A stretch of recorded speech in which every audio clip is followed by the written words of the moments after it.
Hello, bachchan. Let's read the question. The question is, the moment of inertia of a thin square plate ABCD of a uniform thickness about an axis passing through the center O and perpendicular to the plane of the plate I. Which of the following is false? तो ये एक square plate given है और इसका moment of inertia given है perpendicular to the plane, ठीक है, वो आई है, और 1 2 3 ये सारे एक्सिस के अलॉन्ग मोमेंट ऑफ इनर्शिया का क्या रिलेशन होगा विथ आई, यही निकालना है हमें. So first of all, let's discuss the key concepts.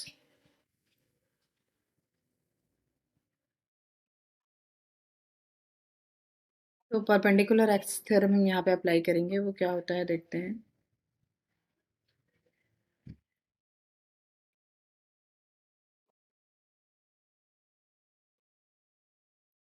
Perpendicular axis theorem कहता है कि moment of inertia about any axis which are perpendicular to the plane, ठीक है. अगर इस फिगर में, इस बॉडी में हम मान लें एक है जो इधर है, ये आई वाई वाई, ठीक है, ये वाई है और ये वाई डैश, और अगर हम इसको मानते हैं ये x और ये x डैश, और जो z डैश होगा वो परपेंडिकुलर टू द प्लेन होगा, इस प्लेन के परपेंडिकुलर, ठीक है. तो जो मोमेंट ऑफ इनर्शिया होगा about any axis perpendicular to the plane is equal to the sum of moment of inertia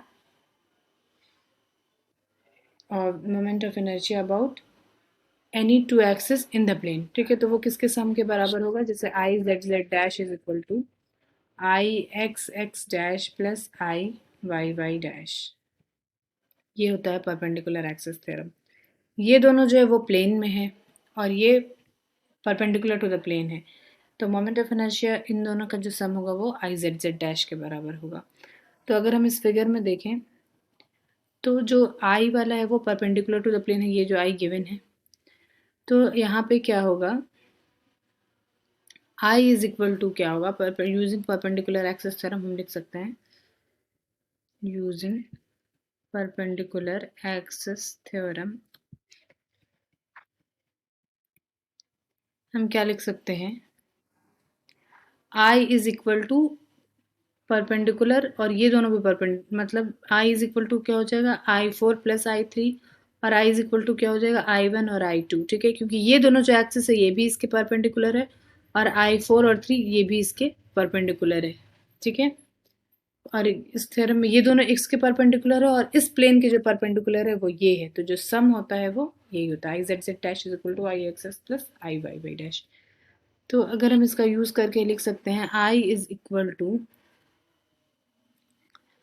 according to figure I is equal to हो जाएगा I1 प्लस I2 और I3 plus I4, I is equal to I1 plus I2, और क्या हो जाएगा, I is equal to I3 plus I4. इसको equation 1 मान लेते हैं, इसको इक्वेशन 2, ठीक है. और ये जो फिगर है ये सिमेट्रिक फिगर है, मतलब moment of inertia along this axis जितना होगा उतना ही अलोंग दिस एक्सिस होगा, मतलब आई मोमेंट ऑफ इनर्शिया अलोंग 1 जितना होगा उतना ही मोमेंट ऑफ इनर्शिया अलोंग 2 होगा, ठीक है. वैसे ही 3 और 4 का भी इक्वल होगा क्योंकि ये स्क्वायर है, ये सिमेट्रिकल है, और हम कह भी ये क्वेश्चन में भी कह रहा है कि इसका थिकनेस यूनिफॉर्म है, तो हम बाय सिमेट्री लिख सकते हैं,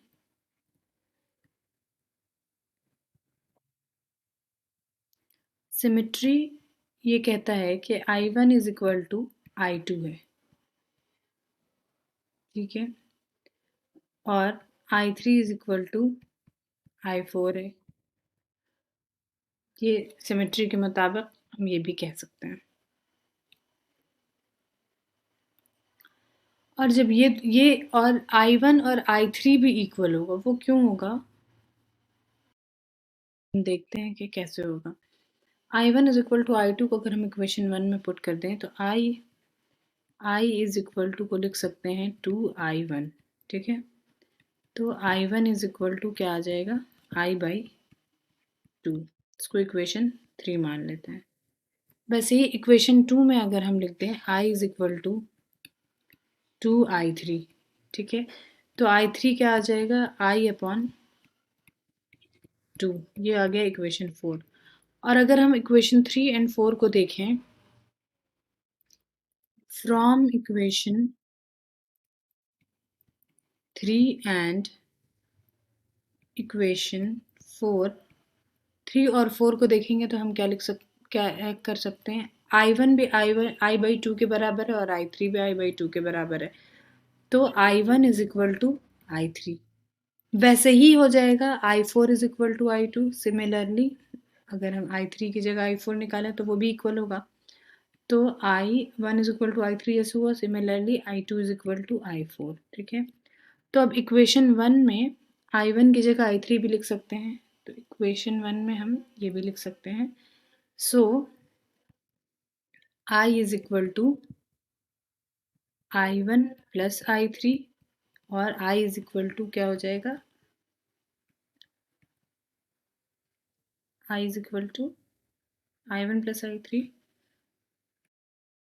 I2 प्लस I4, ये भी हो सकता है। ठीक है, अगर हम अपना ऑप्शन देखें तो ये I is equal to I1 plus I2 भी है, ये तो अभी हमने देखा। I is equal to I1 plus I3 ये भी सही है, I is equal to I4 plus I2 ये भी सही है, ये सारा सही है। हमको निकालना है which of the following is false. अब इक्वेशन 4 की तरफ देखते हैं।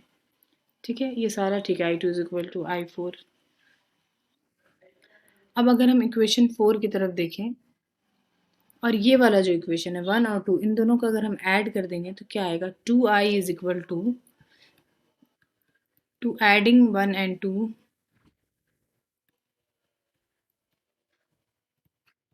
तो हो जाएगा 2I is equal to I1 plus I2 plus I3 plus I4, तो I इज इक्वल टू हो जाएगा half of I1 plus I2 plus I3 plus I4। तो जो ऑप्शन 4 है वो सही नहीं है, यहाँ पे हाफ छूटा हुआ है, तो जो इन चारों ऑप्शन में से फॉल्स स्टेटमेंट है वो है option 4। Okay, I hope you will understand. Thank you.